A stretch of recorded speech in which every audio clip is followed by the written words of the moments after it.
At ayan po guys, pumasok na po ang 990 pesos dahil may 10 pesos po akong balance kanina. Nagiging 1,000 pesos na po. So legit na legit po siya guys na pwede po nating i-convert to cash ang ating virtual card sa Atomy. Hi guys! Magandang araw po at maligayang Pasko po sa lahat. This is Melvin once again and welcome back to my YouTube channel. For today's vlog ay tuturuan ko po kayo kung paano i-convert to cash ang ating virtual card sa Atomy. Kahit nakalock po ang ating physical card guys, ay pwede po natin gamitin ang ating virtual card para i-convert to cash. Matagal na po kasing nakalock itong aking physical card guys. Dahil sa mga suspicious o unauthorized transactions na nakapasok sa aking account. So ang ginagamit ko ngayon ay ang aking virtual card. Sinubukan ko lang naman guys kung pwede bang i-convert to cash ang virtual card. At successful naman. At yan po ang ibabahagi ko sa inyo ngayon. At sa pamamagitan pa rin po yan ng Maya Business. At ika-cash out ko rin po yan sa aking GCash account. So bago pong lahat, kung bago ka pa lang po sa aking YouTube channel at sa mga di pa nakasubscribe, pakiclick mo yung subscribe button na nasa baba at pakihit ng notification bell para updated po kayo sa tuwing may bago na naman akong mga tutorial video na i-upload sa aking channel. So let's start! Ito, panoorin nyo.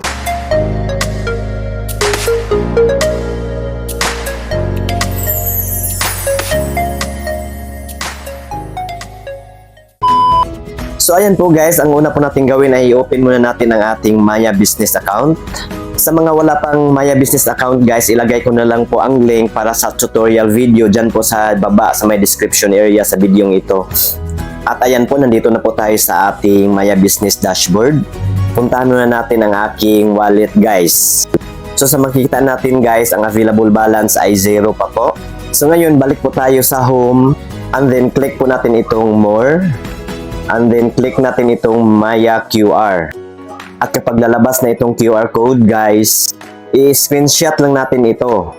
Wala kasing nakalagay dito na save button. At pagkatapos po nating ma-screenshot, i-exit muna natin itong ating Maya Business account. And then i-open na natin ang ating Atomy account. Sa mga gustong gumawa ng Atomy account at mag-apply sa kanilang Atomy card, ilagay ko na rin ang link para sa tutorial niyan. Diyan pa rin sa description area sa baba ng video ito. At ayan po, nandito na po tayo sa ating Atomy dashboard. Ang next po natin gawin ay i-click po natin itong QR. And then click po natin itong select from photos. And then kunin po natin yung in-screenshot nating QR code galing sa Maya Business. And then i-click natin itong choose. And then ilagay po natin ditong amount kung magkano po ang i-convert natin. At kailangan may sapat po tayong available credit limit sa ating Atomy. Sa akin guys, ang i-convert ko po ay 1,000 pesos. At pagkatapos po natin malagyan ng amount, ay i-click natin itong Pay Now dito sa baba. And then i-enter po natin ang ating 6-digit passcode dito sa Atomy. And then automatic na po iyang magni-next. At ayan po, payment successful na po siya guys. So ngayon, i-exit muna natin itong ating Atomy account. And then balikan po natin ang ating Maya Business account kung pumasok na ba yung ating kinonvert na 1,000 pesos galing po sa ating Atomy account. Balikan po natin ang aking wallet. At ayan po, may laman na po siyang 995 pesos. So binawasan po ng 5 pesos guys. So ngayon, ika-cash out na natin ito sa ating GCash account.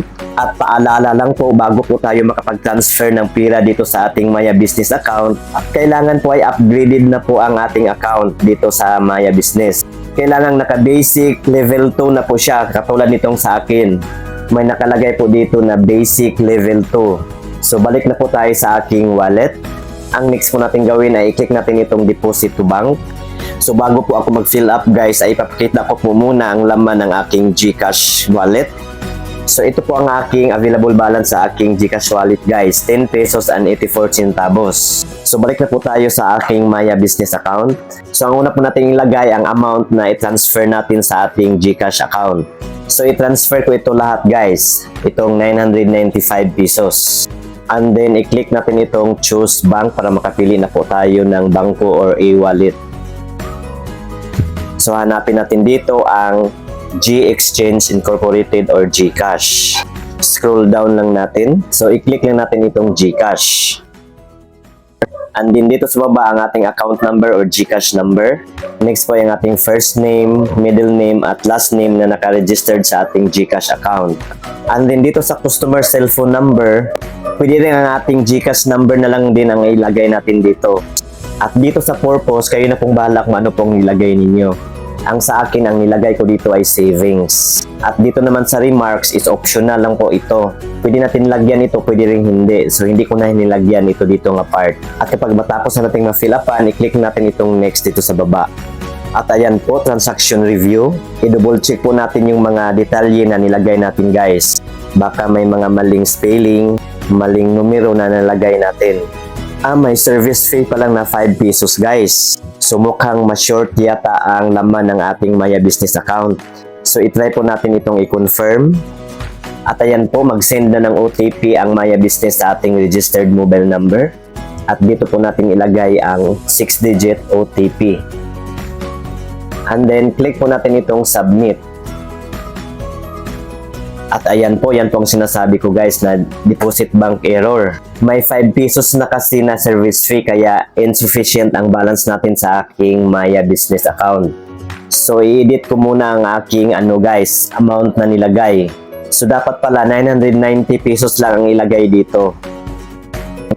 At ayan po, 990 na po. So balik po tayo doon sa last part.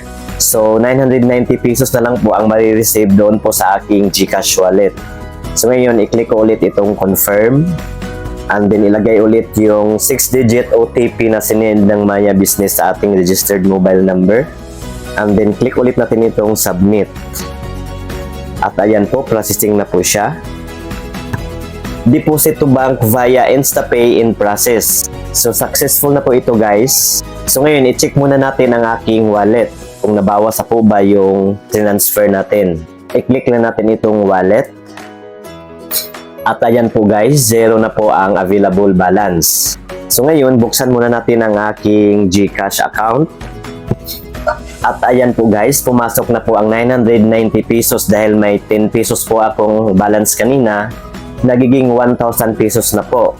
So legit na legit po siya guys na pwede po nating i-convert to cash ang ating virtual card sa Atomy. Disclaimer lang po, hindi po ako masyadong expert sa mga online transactions guys ha. Kaya kung may mga system error na po sa inyong transaction, makikipag-ugnay na lang po kayo sa customer service ng mga digital credit lines. And for awareness lang po to everyone, yung ibang mga digital credit lines ay maaaring magbago yung system nila every now and then, na maaaring yung ibang mga users o consumers ay hindi makaka-avail nito. At sana may natutunan po kayo guys, paki-like na lang po sa video ito at paki-share na rin sa iba. At para sa iba pa pong mga katanungan, paki-sulat lang po inyong mga tanong dyan po sa comment section sa baba. So yun lamang po guys, maraming salamat sa panonood. See you again sa next kong mga tutorial video. Goodbye, God bless us all.